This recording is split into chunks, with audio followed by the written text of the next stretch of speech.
A few years after graduating from ETSU's Bluegrass and Old Time Country Music program, I went back to the same university to attend graduate school. And one of my graduate school professors, who shall remain nameless, would always talk crap about the Bluegrass program. He would say things in the middle of lectures like, why would anybody join a Bluegrass program? What are they gonna do with that? Well, Mr. Door, I'm here to tell you that I'm teaching the world bluegrass music in a beginner-friendly way, breaking it down nice and slow. So if you'd like to keep learning with me amongst watching videos on other topics related to bluegrass music, go ahead and hit the subscribe and like button. We're trying to get to more followers than Taylor Swift here. If you enjoy this teaching style, I do offer one-on-one Zoom lessons where we can work on whatever it is you need help with, but I recommend joining my beginner-friendly bluegrass guitar course/membership, Flatpick Foundations. It's an ever-growing library of anti-overwhelming lessons made for beginner guitarists who are wanting a sturdy foundation in their bluegrass flat picking. Maybe you've wanted to learn this style of music and you finally have time on your hands to do it, but you don't think that it's possible. It is. All you have to do is chunk it down bit by bit in a way that's structured and makes sense.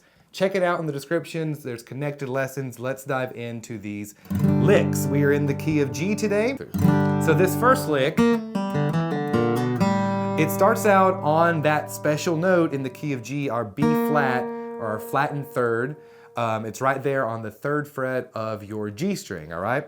And to start this lick off, we're doing a really fast pull off. We're doing a 1-pick motion, and we're traveling over the 3rd fret and 2nd fret, and we're ending on an open G, all right? On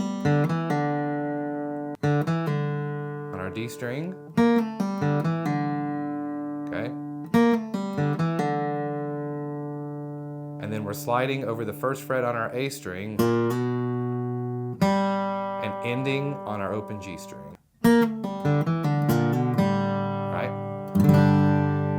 And then I always recommend, if you're learning these licks in the key of G, go back to that G run. If you don't know what a G run is, there's a free mini course download in the description. Check that out. I teach it.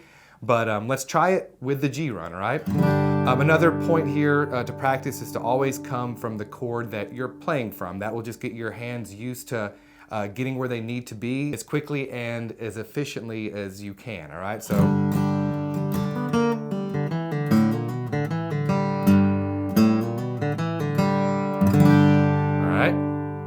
So there, I'm putting 2 licks together, what I just showed you there, lick number 1, and then the classic bluegrass G run to really get a full sounding bluegrass effect, okay?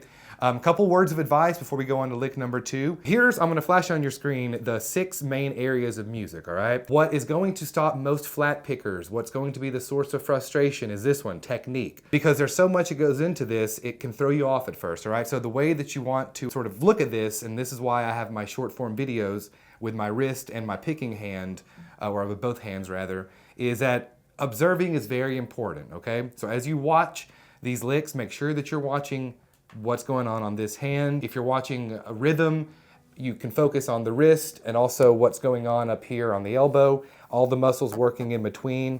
It's really, really important to be observant when you're learning the style, because technique is everything. And I can sit here and yap at you, you're probably like, get to lick number 2, but that's what you gotta do. Watch what's going on, be observant, it's gonna help you out, all right? Okay, this next lick we can think of as just like coming right out of this G shape, or this G chord, all right? Here it is very slowly. All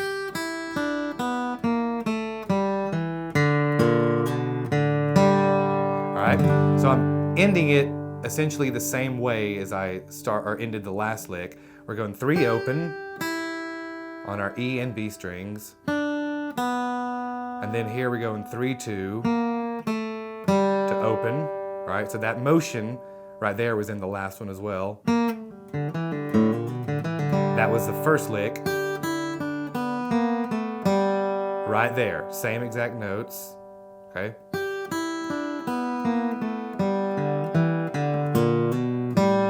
All right. Open, 3, open, 3, 2, open. Open on your D string, 2 open, and then we're going with that slide back into the open G string there, all right?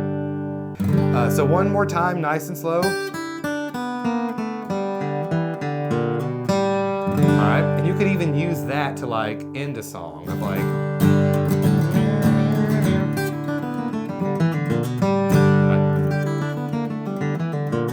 yeah, a little bit cleaner there. All right, lick number 3 is definitely based around a Tony Rice style lick, okay? Tony Rice, if you're not familiar with him, he's probably the most well or best known bluegrass flat picker. Unfortunately, he's not with us anymore. But we're gonna start here on our 2nd fret of the B string. And this first little bit here is like, you know, Tony Rice 101. All right? That right there is a lot of bluegrass real estate. And again, we're coming out of a G chord. You can kind of picture that version of the G chord. Might be a little bit easier to get here, but there's the lick. So 2-1, 3 open, that's our special blue note. They're doing the same thing on the D string and then sliding from the 3rd to the 4th fret, ending on that open G string, all right?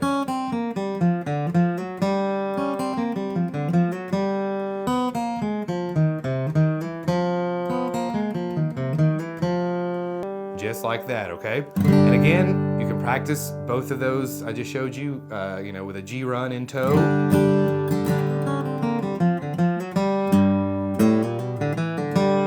Right? Whatever, you know, feels natural, do it as slow as you have to go, but putting all this together, we're building bluegrass breaks and instrumental breaks and things like that, and we're getting our fingers used to these movements.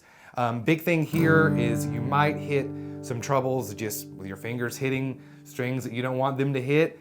Make sure that you got those fingers nice and curled and that you're sort of remembering how those feel. That way when you go to pick up the guitar the next time, you can go, okay, the fingers got to do this, and when I was doing it that way before, it wasn't really working. I even talked to some students that they write this sort of thing down. Just wherever you're hitting hurdles, you know, it's very easy just to put down the guitar, take a rest, say you'll come back to it, then we go like pick up the phone and start scrolling or whatever.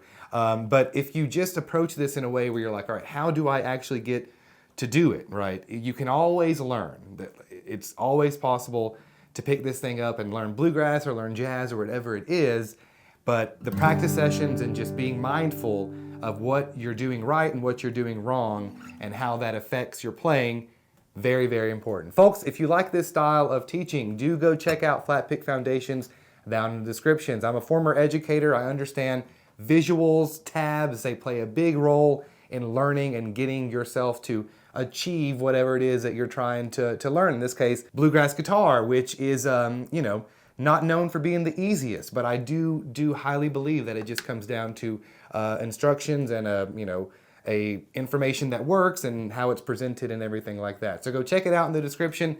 There's reviews on the website as well as some sample lessons so you can see if it's the right fit for you folks. We'll see you on the next one. Bye-bye.